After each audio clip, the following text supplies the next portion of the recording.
안녕하세요, 여러분. 오늘은 제가 진료실에서 만난 한 분의 이야기를 들려드릴게요. 서울 강서구에서 작은 꽃집을 운영하는 67세 이은자 씨, 정말 부지런한 분이었습니다. 새벽마다 꽃 도매시장 다녀오고 아침엔 늘 흰죽 한 그릇으로 하루를 시작했대요. 속 편하게 먹는다고 40년 넘게 그렇게 드셨답니다. 그런데 어느 날부터 손끝이 자주 저리고 눈이 흐릿해지기 시작했어요. 병원에서 공복혈당을 재보니까 183mgdl, 당뇨 진단을 받으셨죠. 선생님, 저 진짜 건강하게 살려고 흰죽만 먹었어요. 근데 왜 당이 이렇게 올라가요? 이은자 씨가 하소연하듯 묻더군요. 약도 5가지나 드시는데 혈당이 전혀 안 잡힌대요. 한 달 약값이 40만 원이 넘어서 이제 가게 문 닫아야 하나 싶다고요. 그 이야기를 들으면서 저도 순간 멈췄습니다. 왜냐면 그분이 매일 먹던 그 흰죽이 바로 혈당을 폭등시키는 주범이었기 때문이에요. 제가 이렇게 말씀드리니까 대부분 깜짝 놀라세요. 선생님, 흰죽이 왜요? 그건 위에도 좋고 부담도 없잖아요. 근데 여러분, 바로 그게 착각입니다. 흰죽은 쌀을 푹 끓여서 만들죠. 이 과정에서 전분이 완전히 풀어져요. 쉽게 말하면 알약을 갈아서 가루약으로 만든 거랑 똑같아요. 가루약이 더 빨리 흡수되듯이 흰죽도 밥보다 3배나 빠르게 혈당을 올립니다. 특히 아침 공복 상태에서 뜨거운 흰죽을 먹으면 혈당이 순식간에 치솟았다가 곤두박질 칩니다. 이걸 우리가 흔히 말하는 혈당 스파이크라고 하죠. 결국 하루 종일 혈당이 롤러코스터처럼 오르락내리락 하는 겁니다. 이은자 씨가 나는 평생 흰죽만 먹었는데요 하시던 표정이 아직도 잊히지 않아요. 그날 이후로 저는 그분께 아주 단순하지만 효과적인 아침 식단 교체법을 알려드렸습니다. 제가 이은자 씨에게 알려드린 방법은 거창한 게 아니었습니다. 비싼 건강식품도 복잡한 레시피도 필요 없었어요. 그냥 집에 있는 재료로 조금만 바꾸면 됐습니다. 이제부터 제가 실제로 이은자 씨에게 처방했던 혈당 안정 아침 식단 3단계를 말씀드릴게요. 첫 번째 비법, 계피. 많은 분들이 계피? 그건 수정과 재료 아니에요? 하시죠. 그런데 이 평범한 계피가 혈당 조절에 아주 강력한 역할을 합니다. 계피에는 신나말데히드 CINNAMALDEHYDE라는 성분이 있는데 이게 혈당을 낮추는데 직접 작용합니다. 일본 당뇨병학회 연구에 따르면 하루에 계피 일지를 꾸준히 섭취하면 12주 후 평균 공복혈당이 15% 감소했어요. 일지이면 어느 정도냐고요? 작은 티스푼 반 스푼 정도입니다. 정말 적은 양이에요. 하지만 주의할 점도 있습니다. 계피를 너무 많이 먹으면 간에 부담이 갈 수 있어요. 그래서 저는 항상 하루 일지 이하 실론 계피로만 강조합니다. 실론 계피는 쿠마린이라는 독성 성분이 적어서 훨씬 안전합니다. 이은자 씨도 처음엔 냄새가 강해서 거부감이 있었지만 오트밀에 살짝 뿌려 먹거나 따뜻한 물에 타서 마시다 보니 금세 익숙해졌어요. 선생님, 요즘은 그 향이 없으면 허전해요. 이은자 씨가 그렇게 말할 정도였죠. 두 번째 비법, 사과 식초. 요즘 다이어트 식품으로 유명하지만 사실 혈당에도 탁월합니다. 사과 식초의 산 성분이 위에서 음식물이 내려가는 속도를 늦춰줘요. 쉽게 말해서 밥 먹고 바로 흡수되지 않게 속도를 늦추는 브레이크 역할을 합니다. 방법은 간단합니다. 식사 10분 전 물 1컵에 사과 식초 1스푼. 이것만 지켜도 식후 혈당이 훨씬 안정됩니다. 단, 속이 약한 분들은 꼭 주의하셔야 해요. 물을 2~3배로 희석해서 마시거나 빨대를 써서 치아를 보호해야 합니다. 그리고 사과 식초는 반드시 마더머더가 있는 발효 식초를 고르세요. 벽 밑에 침전물처럼 보이는 게 진짜 발효균이에요. 그게 있어야 효과가 있습니다. 이은자 씨는 처음엔 신맛 때문에 인상부터 찌푸리셨죠. 그런데 3일쯤 지나자 속이 편하고 점심 먹고 나서도 졸리지 않아요. 라고 하셨어요. 혈당 그래프를 보니 실제로 식후 혈당이 30mgdl 이상 떨어져 있었습니다. 세 번째 비법, 오트밀. 이건 진짜 핵심이에요. 오트밀은 천천히 소화되기 때문에 혈당이 서서히 오릅니다. 특히 롤드 오트나 스틸컷 오트가 좋아요. 인스턴트 오트밀은 이미 가공돼 있어서 효과가 떨어집니다. 먹는 양은 건조 오트밀 5스푼, 대략 밥 반 공기 정도. 여기에 단백질을 꼭 추가해야 합니다. 계란 하나 풀어 넣거나 두부를 섞으면 포만감이 오래가고 혈당도 안정됩니다. 이은자 씨는 오트밀에 계란을 넣고 전자레인지에 2분 돌린 다음 위에 계피 가루를 살짝 뿌리고 견과류 한 줌을 올려 드셨어요. 이 한 그릇이면 점심까지 배고프지 않고 혈당도 일정하게 유지됩니다. 처음에는 이걸로 하루가 버텨질까 하셨지만 한 주가 지나자 공복 혈당이 180에서 150으로 내려갔고 3주 차엔 120, 한 달째엔 95까지 떨어졌습니다. 약을 줄여도 혈당이 안정적이었죠. 그때 이은자 씨가 하신 말이 아직도 기억납니다. 선생님, 이거 진짜 약보다 세네요. 여러분, 혈당을 낮추는 건 어려운 일이 아닙니다. 결국 무엇을 언제 어떻게 먹느냐에 달려 있어요. 이 세 가지 계피, 사과, 식초, 오트밀 이 조합만 꾸준히 지켜도 약에만 의존하던 생활에서 벗어날 수 있습니다. 이은자 씨가 새 식단을 시작한 첫날 솔직히 표정이 반쯤은 불안했습니다. 선생님, 흰죽을 40년 먹었는데 이걸 갑자기 바꾸면 괜찮을까요? 그 마음 충분히 이해됐어요. 누구에게나 익숙한 습관을 바꾸는 건 쉽지 않죠.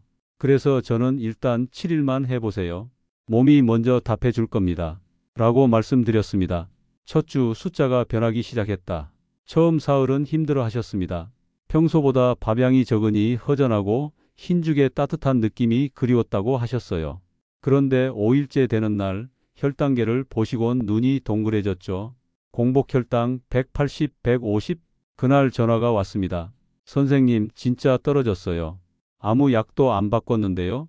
그때부터 이은자 씨는 확신을 갖기 시작했습니다.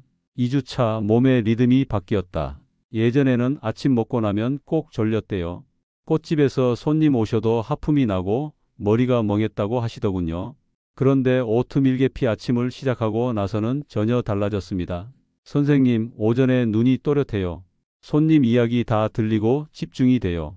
혈당이 일정하게 유지되니 졸음이 사라진 겁니다. 혈당에 급격한 오르내림이 없으면 뇌도 안정됩니다. 게다가 식후 피로감이 줄면서 자연스럽게 활동량이 늘었습니다. 꽃 정리하다 보면 30분씩 서 있고 무거운 화분도 직접 들었죠. 이게 또 인슐린 감수성을 높이는 데 도움이 됩니다. 몸이 알아서 움직이기 시작한 겁니다. 3주차 체중이 줄고 약이 줄었다. 3주가 지나자 체중이 2.8kg 빠졌습니다. 식단은 바뀌었지만 포만감이 길어서 군것질이 줄었어요. 혈당은 공복 120대까지 안정됐습니다. 이때부터는 주치의와 상의해서 당뇨약을 절반으로 줄였죠. 선생님, 그 약을 줄였는데도 혈당이 안 올라요. 이게 가능한 일이에요? 가능했습니다. 음식이 원인이었으니 음식이 해답이 된 거죠. 4주차 완전히 달라진 하루. 한 달째 되는 날 혈당은 95mg/dl 정상 수치입니다. 그날 이은자 씨는 꽃집 앞에 커다란 종이를 붙였어요. 하루 한 끼만 바꿨더니 인생이 바뀌었다. 손님들이 물으면 웃으며 이야기하신답니다. 흰죽 끊고 오트밀로 갈아타세요. 제가 살아봤어요. 병원비는 한 달 40만 원에서 8만 원으로 줄었고 무거웠던 몸은 가볍게, 머리는 맑게 바뀌었습니다. 무엇보다 평생 약 없이는 못 살 거라던 불안이 사라졌습니다. 이제는 스스로 혈당을 조절하는 주체가 된 거예요. 여기서 중요한 포인트는 단 하나입니다. 이은자 씨의 변화는 특별한 약 때문이 아니라 매일 아침의 선택 때문이었습니다. 흰죽 대신 오트밀, 단 음료 대신 사과 식초, 그리고 계피 한 스푼의 꾸준함. 이 세 가지가 그녀의 몸을 다시 살린 겁니다. 이은자 씨가 아침 식단을 완전히 바꾼 뒤 제가 마지막으로 알려드린 게 있습니다. 바로 5분 루틴이에요. 음식만 바꾸는 걸로는 부족합니다. 몸이 깨어나는 첫 5분을 어떻게 쓰느냐가 하루의 혈당을 결정합니다. 이 루틴은 제가 실제 환자들에게 가장 많이 권하는 방법이기도 합니다. 1단계. 기상 직후 사과 식초 물 한 잔. 이은자 씨는 눈을 뜨자마자 제일 먼저 부엌으로 갑니다. 미지근한 물 한 컵에 사과 식초 한 스푼. 그게 하루의 시작이죠. 식초의 산 성분이 위의 움직임을 부드럽게 깨우고 아침 혈당 상승을 막아줍니다. 이때 중요한 건 공복에 천천히 마신다는 겁니다. 목 넘김이 따갑다면 물을 두세 배로 희석해도 됩니다. 이 습관 하나만으로 식후 혈당이 2030mgdl 낮아지는 사례가 많습니다. 이은자 씨는 처음엔 신맛에 얼굴을 찡그렸지만 지금은 그거 안 마시면 하루가 허전해요. 라고 말합니다. 그만큼 몸이 변화를 느낀 거죠. 2단계. 화장실 다녀온 후 제자리 걷기 50번. 아침엔 혈당이 자연스럽게 올라가는 시간대입니다.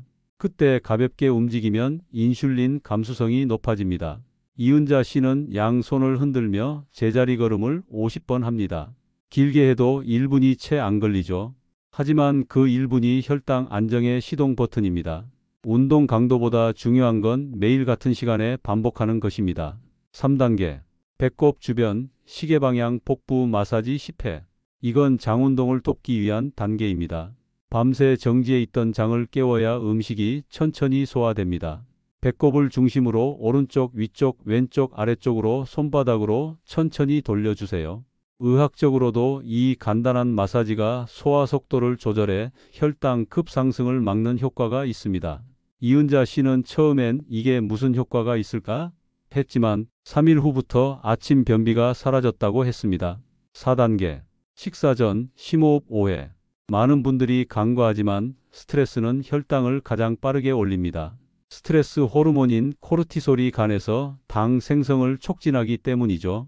그래서 저는 식사 전에 꼭 코로 들이쉬고 입으로 내쉬는 깊은 호흡을 5번 하게 합니다. 2단 30초가 혈당을 안정시키는 브레이크 역할을 합니다. 이은자 씨는 숨 쉬는 법을 배우고 나서 밥을 천천히 먹게 됐다고 말했어요. 그건 곧 식사량 조절로 이어집니다. 5단계. 식사와 함께 계피 반 스푼 단백질.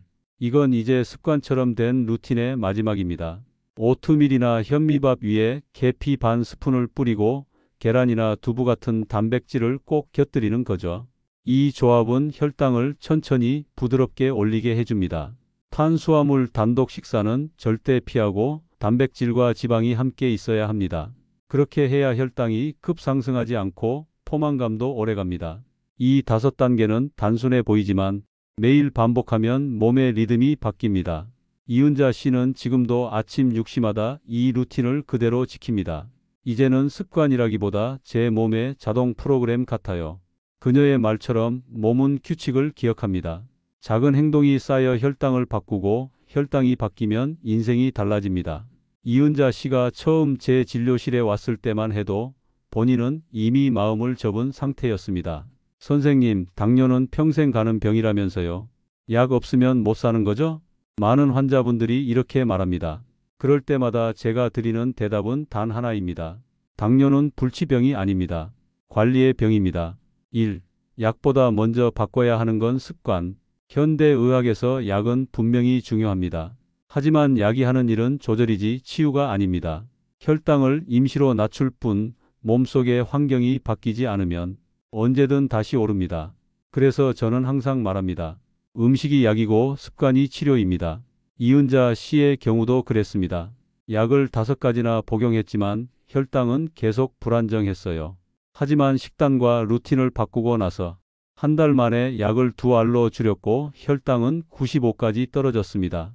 몸이 회복되기 시작하면 약이 보조가 되고 생활 습관이 주치의가 됩니다. 2. 혈당을 망치는 건 음식보다 무의식적인 패턴.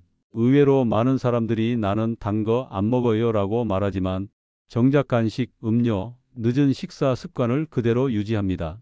당뇨는 이런 무의식적인 패턴이 만든 병이에요.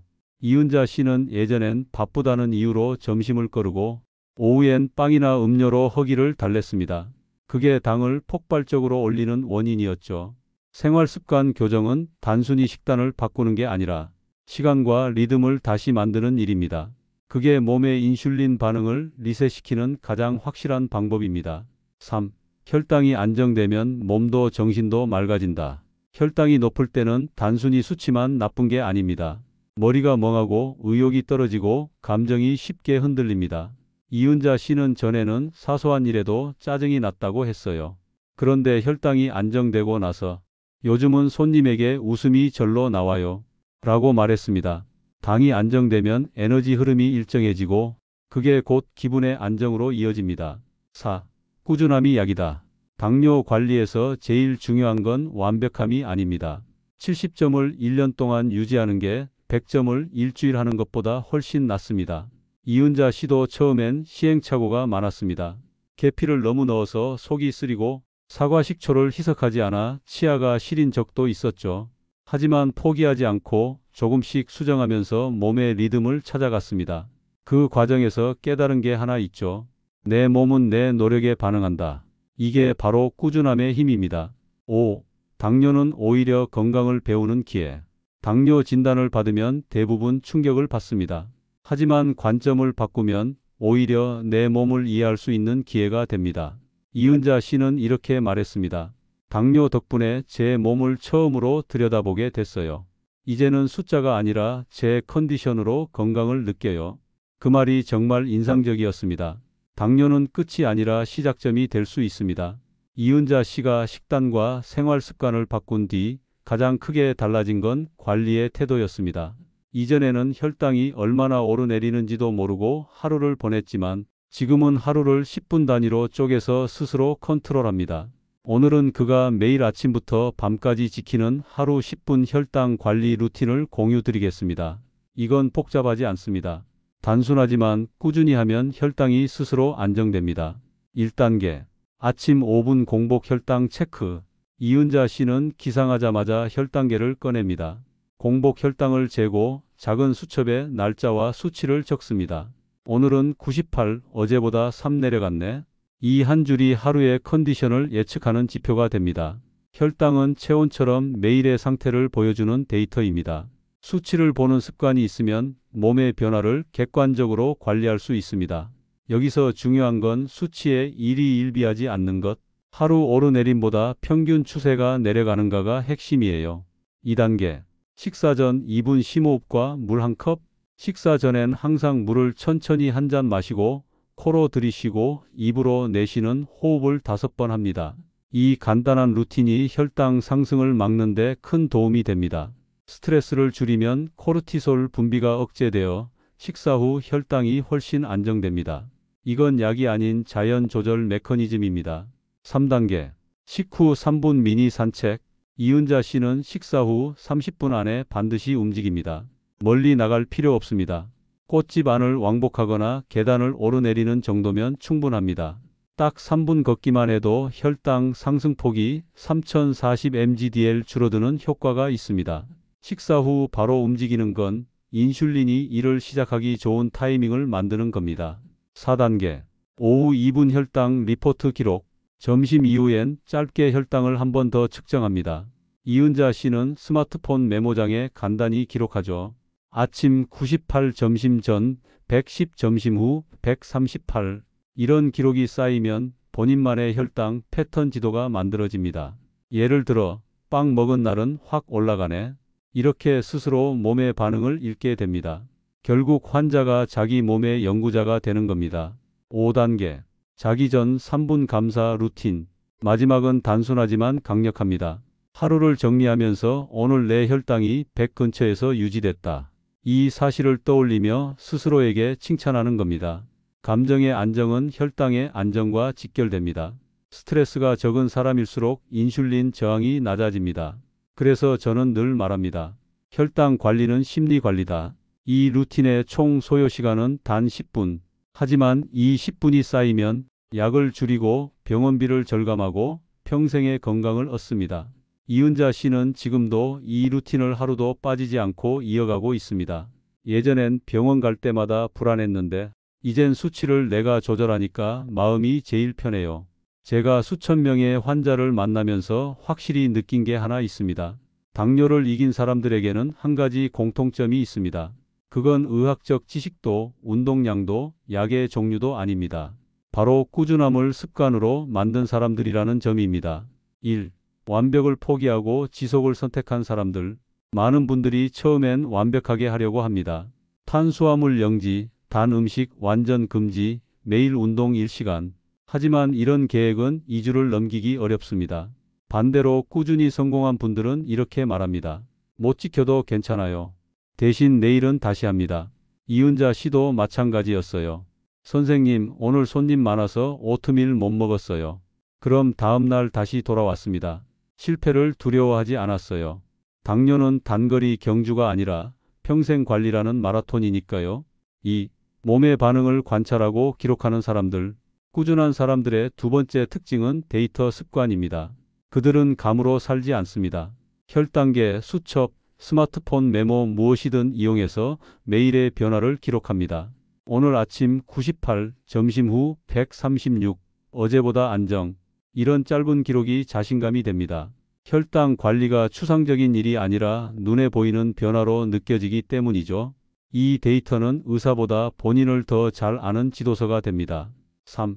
혼자가 아닌 함께 하는 사람들. 꾸준함은 의지로만 유지되지 않습니다. 환경이 도와줘야 합니다. 당뇨를 극복한 분들은 대부분 가족, 친구 혹은 온라인 커뮤니티 같은 지지 구조를 가지고 있습니다. 이은자 씨는 꽃집 손님들과 서로 혈당 일기를 공유했어요. 오늘은 105, 어제보다 좋아졌네요. 그런 말 한마디가 동기부여가 됩니다. 공유는 습관을 지속시키는 가장 강력한 장치입니다. 4. 목표를 숫자가 아닌 삶의 질로 잡는 사람들. 혈당 100이 목표가 아니라 약 없이 내 다리로 걸어서 시장 가기, 손주랑 놀아도 피곤하지 않기. 이런 구체적이고 현실적인 목표를 가진 사람들이 꾸준합니다. 숫자는 단기 자극이지만 삶의 질은 지속의 이유가 되기 때문입니다. 이은자 씨의 목표도 단순했습니다. 꽃집 문 닫지 않고 평생 손님 맞이하기. 그게 그녀의 꾸준함을 만든 원동력이었습니다. 5. 회복이 아닌 관리를 받아들이는 사람들. 마지막 공통점은 이겁니다. 당뇨를 나을 병이 아니라 관리할 상태로 이해한다는 것. 이런 인식이 바뀌면 불안이 줄고, 불안이 줄면 스트레스 호르몬이 줄어 혈당이 안정됩니다. 그 순간부터는 싸움이 아니라 동행이 됩니다. 당뇨는 평생의 적이 아니라 내 몸이 보내는 신호를 함께 관리하는 파트너가 되는 거죠. 이은자 씨의 한 달 변화는 우연이 아닙니다. 식단, 루틴의 반복, 그리고 꾸준함. 이 네 가지가 만들어낸 결과입니다. 당뇨를 이긴 사람들에게서 배울 수 있는 교훈은 단순합니다. 포기하지 않으면 혈당은 반드시 반응한다.